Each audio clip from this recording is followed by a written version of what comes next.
Price lord. ದೇವರ ಅತಿ ಪರಿಶುದ್ಧ ನಾಮಕ್ಕೆ ಸ್ತೋತ್ರವಾಗಲಿ. ಮತ್ತೊಂದು ದಿನವನ್ನು ಕಾಣುವಂತೆ ದೇವರು ನಮಗೆ ಕೃಪೆ ಮಾಡಿದ್ದಕ್ಕಾಗಿ ಸ್ತೋತ್ರ. ಅದನ್ನು ಮಾಡಿದ ಎಲ್ಲ ಉಪಕಾರಗಳಿಗಾಗಿ, ಎಲ್ಲ ಆಶೀರ್ವಾದಗಳಿಗಾಗಿ ನಾನು ದೇವರಿಗೆ ಸ್ತೋತ್ರವನ್ನು, ಮಹಿಮೆಯನ್ನು, ಘನತೆಯನ್ನು ಸಲ್ಲಿಸ್ತೇನೆ. ಇಂದಿನ ವೇದ ಅಧ್ಯಯನಕ್ಕಾಗಿ ಒಂದು ವಾಕ್ಯವನ್ನು ಓದಿಕೊಳ್ಳೋಣ. ಮತ್ತಾಯನು ಬರೆದ ಸುವಾರ್ತೆ 7ನೇ ಅಧ್ಯಾಯ 21ನೇ ವಾಕ್ಯ. ನನ್ನನ್ನು ಸ್ವಾಮಿ ಸ್ವಾಮಿ ಅನ್ನುವವರೆಲ್ಲರೂ ಪರಲೋಕ ರಾಜ್ಯದಲ್ಲಿ ಸೇರುವರೆಂದು ನೆನೆಸಬೇಡಿರಿ. ಪರಲೋಕದಲ್ಲಿರುವ ನನ್ನ ತಂದೆಯ ಚಿತ್ತದಂತೆ ನಡೆಯುವವನೇ ಪರಲೋಕ ರಾಜ್ಯಕ್ಕೆ ಸೇರುವನು. ದೇವರ ವಾಕ್ಯವನ್ನು ನಾವು ಓದಬೇಕಾದ್ರೆ ಇದೇ ಪರ್ವತ ಪ್ರಸಂಗದಲ್ಲಿ ಯೇಸ್ವಾಮಿ ಮಾತಾಡ್ತಾರೆ, ನನ್ನನ್ನು ಸ್ವಾಮಿ ಸ್ವಾಮಿ ಅನ್ನುವರೆಲ್ಲರೂ ಪರಲೋಕ ರಾಜ್ಯಕ್ಕೆ ಸೇರ್ತಾರೆ ಅಂತ ನೆನೆಸಬೇಡಿ.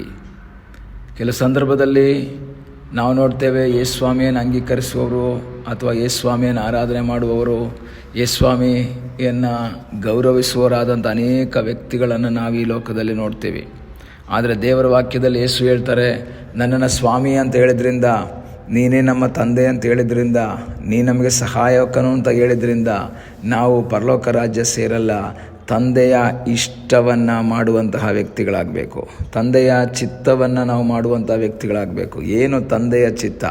ದೇವರ ಚಿತ್ತ ಶುದ್ಧರಾಗಿರಬೇಕೆಂಬುದಾಗಿ 1 ಥೆಸಲೋನಿಕ 4ನೇ ಅಧ್ಯಾಯ 3ನೇ ವಾಕ್ಯದಲ್ಲಿ ಓದ್ತೇವೆ. ನಾವು ದೇವರ ಸನ್ನಿಧಿಯಲ್ಲಿ ಶುದ್ಧರಾಗಿರಬೇಕು, ದೇವರ ಚಿತ್ತಕ್ಕೆ ವಿಧೇಯರಾಗಬೇಕು, ದೇವರ ವಾಕ್ಯಕ್ಕೆ ವಿಧೇಯರಾಗಬೇಕು. ಶುದ್ಧೀಕರಣವಿಲ್ಲದೆ ಅಥವಾ ಪರಿಶುದ್ಧತೆ ಇಲ್ಲದೆ ಯಾರೂ ಕರ್ತನನ್ನು ಕಾಣೋದಿಲ್ಲ ಎಂಬುದಾಗಿ ವಾಕ್ಯ ಹೇಳುವ ಪ್ರಕಾರ ಪರಿಶುದ್ಧತೆಯ ಅನುಭವ ನನ್ನಲ್ಲಿ, ನಿಮ್ಮಲ್ಲಿ, ನಮ್ಮೆಲ್ಲರಲ್ಲಿ ಇರಬೇಕೆಂಬುದನ್ನು ದೇವರು ಬಯಸುವಂತಹ ಒಂದು ಕಾರ್ಯವಾಗಿದೆ. ಈ ಹಗಲಿನ ಸಮಯದಲ್ಲಿ ಕರ್ತನಿಗೆ ಹೇಳೋಣ, ಸ್ವಾಮಿ ನಿನ್ನ ಚಿತ್ತದೊಂದಿಗೆ, ನಿನ್ನ ಚಿತ್ತದ ಮೇರೆಗೆ ಪರಿಶುದ್ಧರಾಗಿ ಜೀವಿಸುವಂತೆ ನೀನು ನಮಗೆ ಕೃಪೆ ಮಾಡು ಎಂಬುದಾಗಿ ನಾವು ದೇವರ ಸನ್ನಿಧಾನದಲ್ಲಿ ಪ್ರಾರ್ಥನೆ ಮಾಡುವವರಾಗಿರಬೇಕು. ಆಗ ಅಲ್ಲಿ ಬಂದಂತಹ ಜನರಿಗೆ ಯೇಸು ಹೇಳ್ತಾರೆ, ನನ್ನನ್ನು ಸ್ವಾಮಿ ಸ್ವಾಮಿ ಅಂತ ಕರೆದಿದ್ದರಿಂದ ಅಥವಾ ನನ್ನ ಹೆಸರಿನಲ್ಲಿ ಏನಾದರೂ ಮಾಡಿದ್ರಿಂದ ಯಾವ ಪ್ರಯೋಜನ ಇಲ್ಲ. 22ನೇ ವಾಕ್ಯದಲ್ಲಿ ಓದ್ತೇವೆ, ಸ್ವಾಮಿ ಸ್ವಾಮಿ ನಿನ್ನ ಹೆಸರಿನ ಮೇಲೆ ನಾವು ಬೋಧನೆ ಹೇಳಿಲ್ಲವೇ? ನಿನ್ನ ಹೆಸರಿನ ಮೇಲೆ ದೆವ್ವಗಳನ್ನು ಬಿಡಿಸಲಿಲ್ಲವೇ?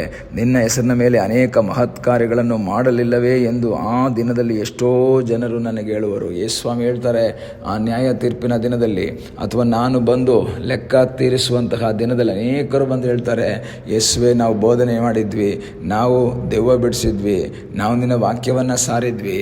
ಆದರೆ ಯೇಸು ಹೇಳ್ತಾರೆ, ಇದೆಲ್ಲ ಸರಿನೇ, ಆದರೆ ನಾನೆಂದು ನಿಮ್ಮ ಗುರುತನ್ನು ಕಾಣೆನು, ತೊಲಗಿ ಹೋಗಿರಿ ನನ್ನಿಂದ ಎಂಬುದಾಗಿ ಹೇಳ್ತೇನೆ ಅಂತ ಯೇಸ್ವಾಮಿ ಹೇಳ್ತಾರೆ. ಕಾರಣ ಏನು ಅಂತ ಹೇಳಿದ್ರೆ, ಯೇಸುವಿನ ಹೆಸರಲ್ಲಿ ನಾವು ಏನು ಬೇಕಾದರೂ ಮಾಡಬಹುದು, ಯೇಸುವಿನ ಹೆಸರಲ್ಲಿ ಯಾವ ಕಾರ್ಯಗಳನ್ನು ಬೇಕಾದರೂ ಮಾಡಬಹುದು. ಆದರೆ ವಾಕ್ಯ ಹೇಳ್ತದೆ, ದೇವರ ಚಿತ್ತಕ್ಕೆ ವಿಧೇಯರಾಗಿ ಮಾಡುವಾಗ ಮಾತ್ರವೇ ಅದಕ್ಕೆ ವ್ಯಾಲ್ಯೂ ಬರ್ತದೆ, ಅದು ಪರಲೋಕದಲ್ಲಿ ಬರೆಯಲ್ಪಡ್ತದೆ, ಅದು ದೇವರ ಪುಸ್ತಕದಲ್ಲಿ ಅದು ಬರೆಯಲ್ಪಡ್ತದೆ. ನಾನು ಮಾಡಿದಂತಹ ಕಾರ್ಯ ಈ ಹಗಲಿನ ಸಮಯದಲ್ಲಿ ಕರ್ತನಿಗೆ ಹೇಳೋಣ, ಕರ್ತನೇ ನನ್ನ ಜೀವಿತದಲ್ಲಿ ನೀನು ಮೆಚ್ಚುವಂತಹ ಒಂದು ಕಾರ್ಯವನ್ನು ಮಾಡುವಂತೆ ಕರ್ತನೇ ನನ್ನ ಜೀವಿತದಲ್ಲಿ ಕೃಪೆ ಮಾಡು ಎಂಬುದು ನಮ್ಮ ಪ್ರಾರ್ಥನೆಯಾಗಬೇಕು.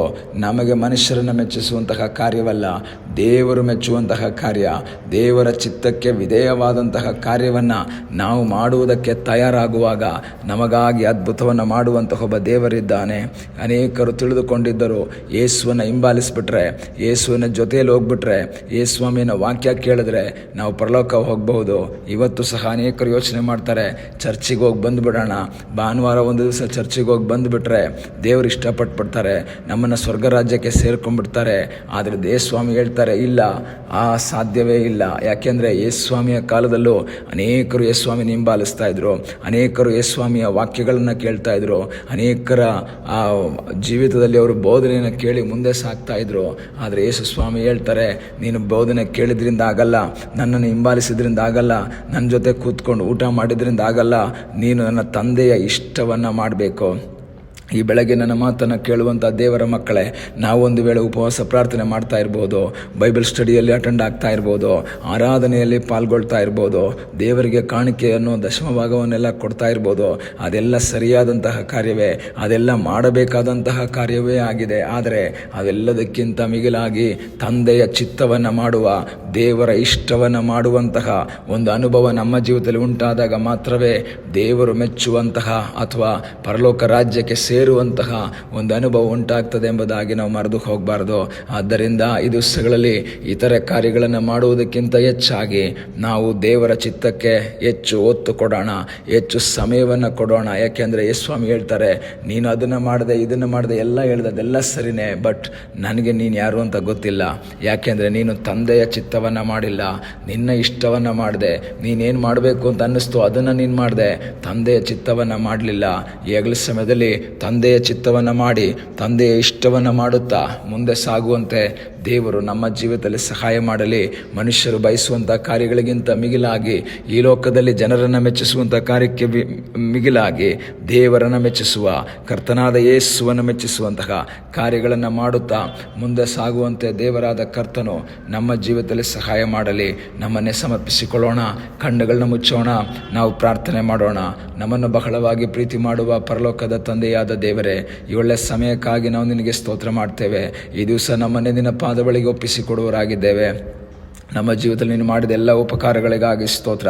ಅಪ್ಪ ದೇವರೇ, ಸುಮ್ಮನೆ ಹೆಸರಿಗೆ ಮಾತ್ರ ನಿನ್ನನ್ನು ಸ್ವಾಮಿ ಸ್ವಾಮಿ ಎಂದು ಹೇಳಿ ನಿನ್ನನ್ನು ಹಿಂಬಾಲಿಸುವುದಾಗಲಿ, ನಿನ್ನ ವಾಕ್ಯವನ್ನು ಧ್ಯಾನಿಸುವುದಾಗಲಿ, ಆರಾಧನೆಯಲ್ಲಿ ಪಾಲ್ಗೊಳ್ಳುವುದಾಗಲಿ ಮಾಡದೆ ದೇವರೇ, ನಿನ್ನ ಚಿತ್ತವನ್ನು ಮಾಡುತ್ತಾ ನಿನ್ನ ಇಷ್ಟವನ್ನು ಮಾಡುತ್ತಾ ನಿನ್ನನ್ನು ಮೆಚ್ಚಿಸುತ್ತಾ ನಾವು ಜೀವಿಸುವಂತೆ ಕರ್ತನೇ ನೀನು ನಮಗೆ ಕೃಪೆ ಮಾಡು ಎಂಬುದಾಗಿ ನಾವು ಪ್ರಾರ್ಥಿಸ್ತೇವೆ. ಎಲ್ಲ ತಡೆಗಳನ್ನು ನೀಗಿಸಿ ನಿನ್ನ ಚಿತ್ತವನ್ನು ಮಾಡಿ ಮುಂದೆ ಸಾಗುವಂತೆ ಕರ್ತನೇ ನೀನು ನಮಗೆ ಕೃಪೆ ಮಾಡು. ಪ್ರಾರ್ಥನೆಯನ್ನು ಕೇಳಿದ್ದಕ್ಕಾಗಿ ನಿನಗೆ ಸ್ತೋತ್ರ. ಯೇಸುವಿನ ಮುದ್ದಾದ ಹೆಸರಿನಲ್ಲಿ ಬೇಡಿಕೊಳ್ಳುತ್ತೇವೆ ನಮ್ಮ ಪ್ರೀತಿಯ ತಂದೆಯೇ, ಆಮೇನ್. God bless you.